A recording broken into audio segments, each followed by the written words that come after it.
Hello everyone, and welcome back to Wicked Reading.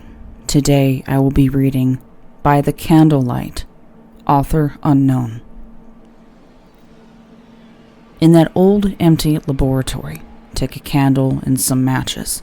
When the clock tower chimes 1 in the morning, light the candle. After that, throw a pen over your shoulder. Did you hear it land? We were in med school, and I had just heard the rumor that the abandoned laboratory in the basement was haunted, since the morgue was right next to it, and there was a whole lot of crap about all the restless spirits residing in the lab.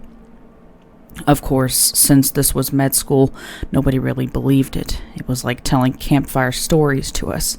Terrifying, even heart-stopping, but fake.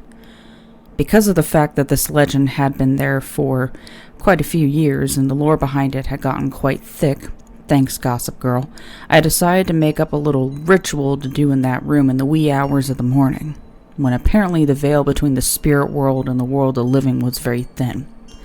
Ooh, Clarissa, I heard that if you go down that haunted laboratory in the basement, then light a candle and wait until the clock tower chimes 1 in the morning. You have to throw a pen behind you. If you don't hear it land, you're going to turn your head and look at what caught the pen. Inca, you're an annoying little shit. You know that? Clarissa chuckled and then went down to the laboratory to study.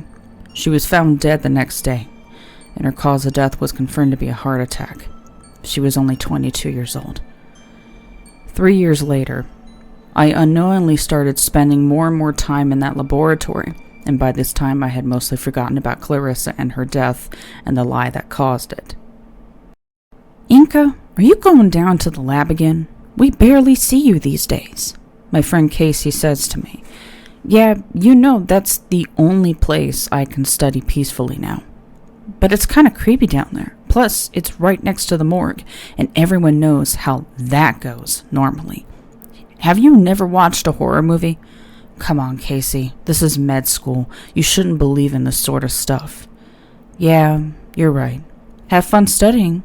She made a face and turned away. I went down to the lab and started my research. Since the lights had long since broken and the school didn't allow personal electronics like flashlights, I lit a candle and proceeded to study.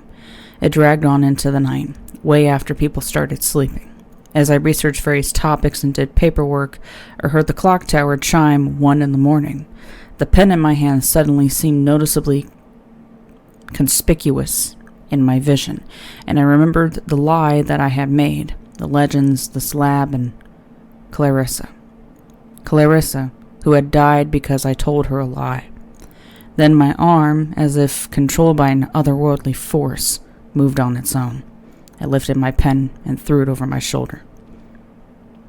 1, 2, 3 heartbeats. No sound. No, this can't be. That was a lie. Clarissa's death was a coincidence. I threw another pen.